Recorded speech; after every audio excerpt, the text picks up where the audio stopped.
I'm Ben Meiselas from the MeidasTouch Network. A federal judge in the Southern District of Florida has just sanctioned Donald Trump and his lawyer, Alina Habba, almost $1 million for filing a frivolous RICO or racketeering lawsuit against Hillary Clinton and about 24 other defendants based on Donald Trump's rantings and ravings and desperate political attacks that he was making on these individuals. We had previously reported here on the MeidasTouch Network that after Donald Trump's frivolous lawsuit was dismissed by federal judge Donald M. Middlebrooks back on September 8th, that motions for sanctions were filed by many of the defendants in that case. Approximately 10 or 11 other defendants brought sanctions motions as a combined group.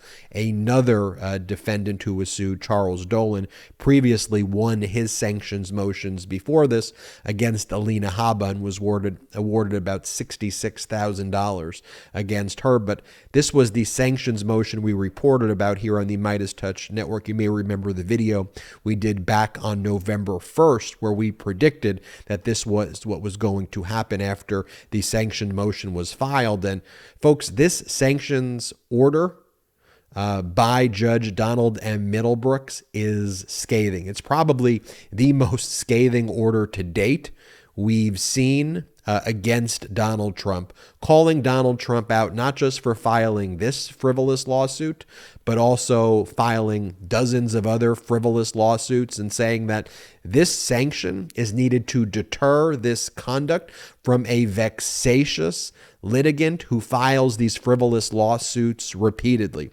Let me read for you some of the language from this order, because this is some very strong language by the federal judge when he sanctioned Donald Trump and Alina Habba nearly $1 million. The exact amount, $937,989. Let me read for you this opinion right now.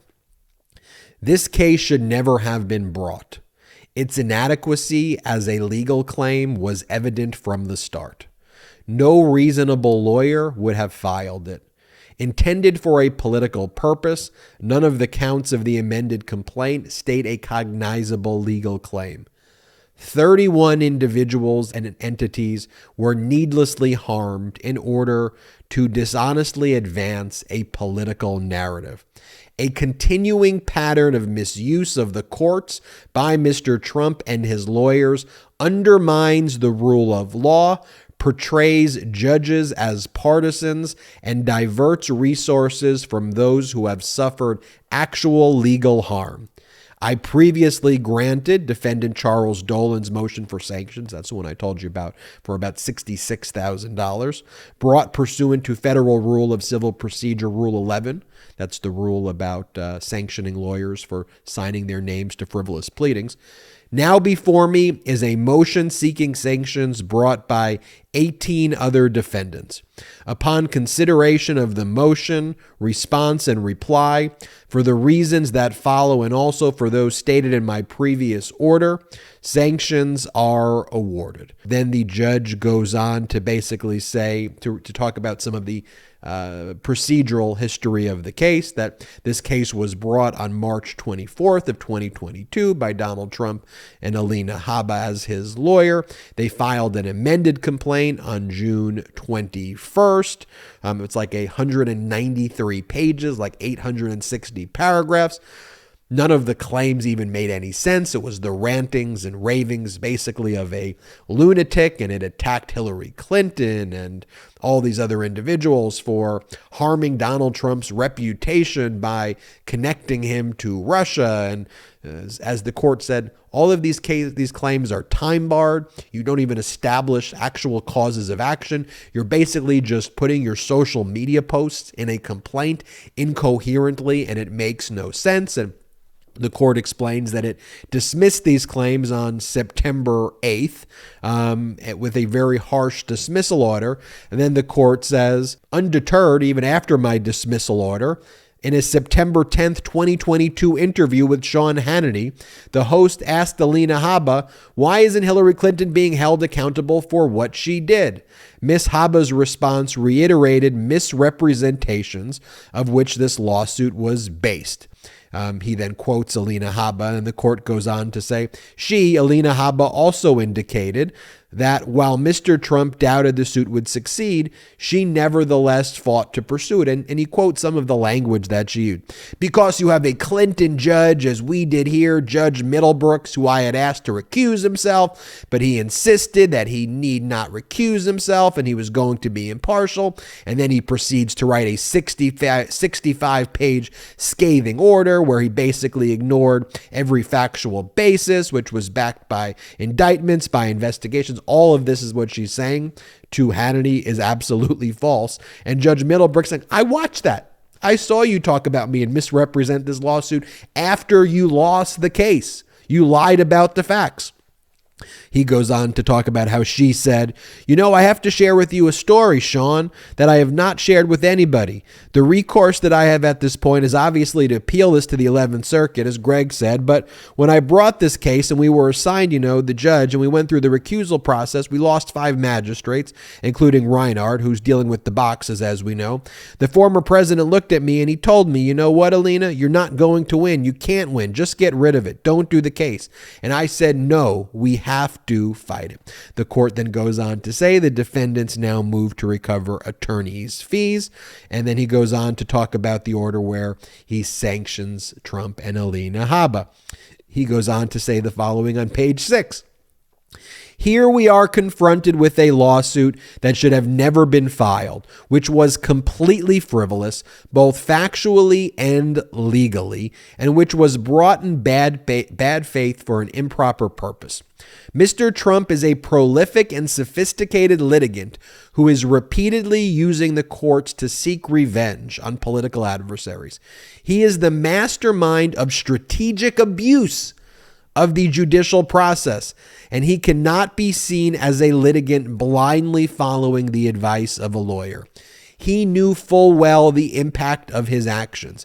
As such, I find that sanctions should be imposed upon Mr. Trump and his lead counsel, Ms. Habba. He goes on to analyze that this case was initiated as a shotgun pleading designed to serve political purposes, and that was one of the things. Then he goes on to talk about this is part of a pattern of abuse of the courts by Trump, and the court talks about the pattern, and he says this is the playbook: provocative and boastful rhetoric, a political narrative carried over from rallies, attacks on political opponents in the news media, disregard for legal principles and precedent, fundraising and payments to lawyers from political action committees, and when a ruling is adverse, accuse the judge of bias. Accusations of bias on the part of judges, often while the litigation is still ongoing. And so the judge calls out the Trump playbook of filing frivolous lawsuits. You all wanted to know, right? When's a judge just going to stop this conduct? Well, and $1 million sanction is pretty close to basically sending the message to stop this conduct, or you're going to keep getting sanctioned millions of dollars. Then the court goes on to explain all these other frivolous lawsuits that Trump's filed, like the recent Trump versus the Pulitzer Prize Board and Trump versus Twitter. One of the things he mentions, the judge Middlebrooks mentions on page 24 of note, is Trump v. New York Attorney General. Now, why is that very important, the Trump versus New York Attorney General? That case, you remember the case? This is a case Donald Trump filed originally in Okeechobee County, or he tried to file it in an area we filed the Pulitzer in Okeechobee. Here he filed this one in right by Mar-a-Lago, and it got removed. And the Trump versus New York Attorney General case is before Judge Middlebrooks. So this is a case that Judge Middlebrooks had actually warned Trump in another video. We talked about this in another video, in another filing, that your case against Letitia James is completely frivolous and you should dismiss this case. Trump hasn't dismissed that case, so we may be seeing another $1 million sanction in this Trump versus New York Attorney General case.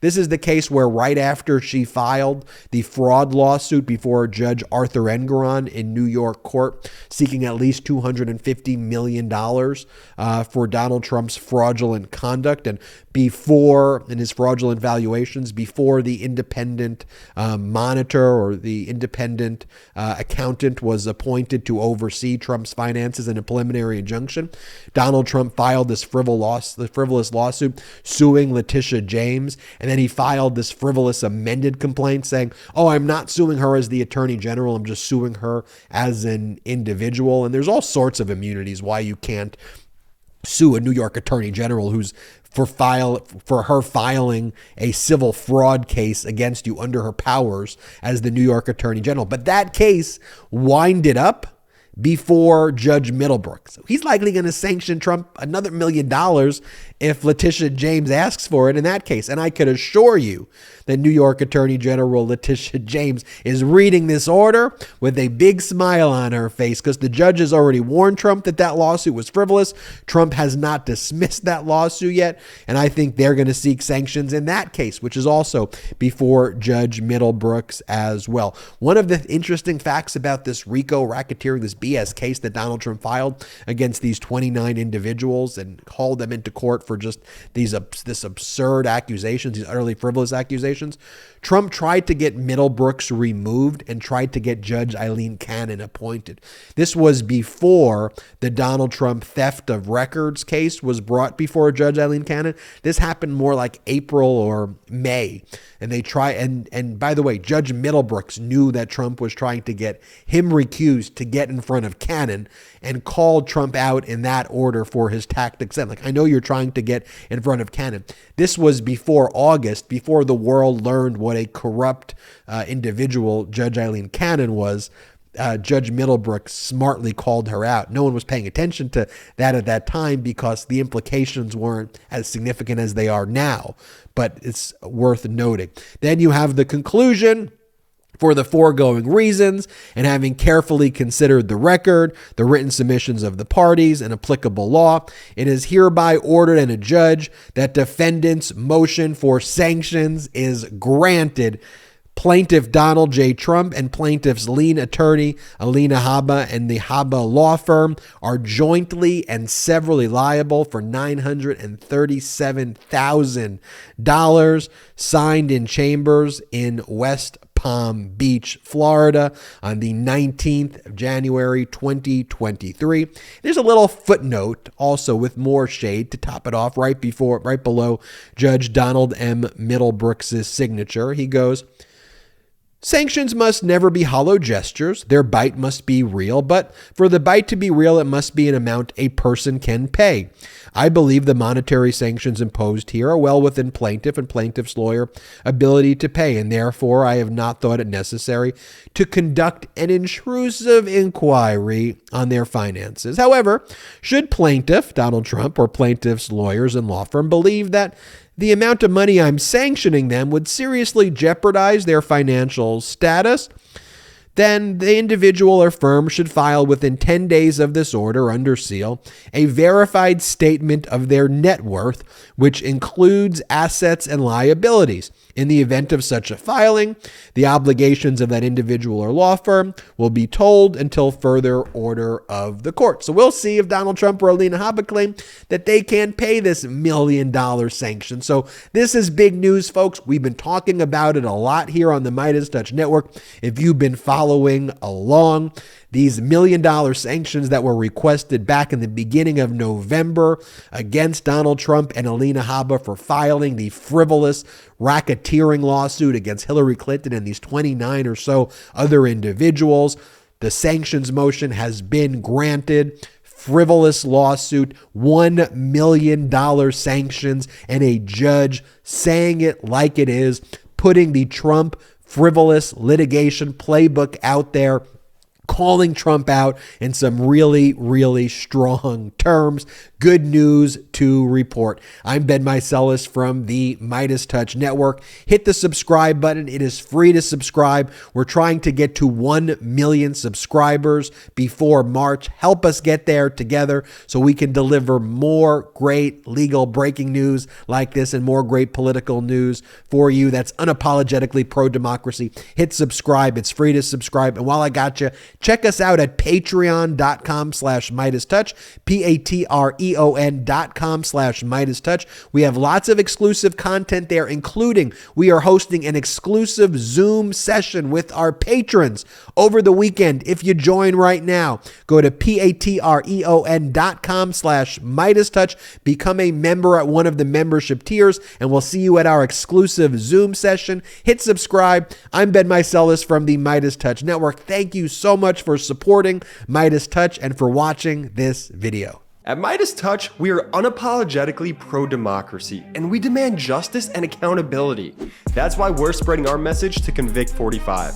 That's right, gear up right now with your Convict 45 tees and pins at store.meidastouch.com. That's store.meidastouch.com.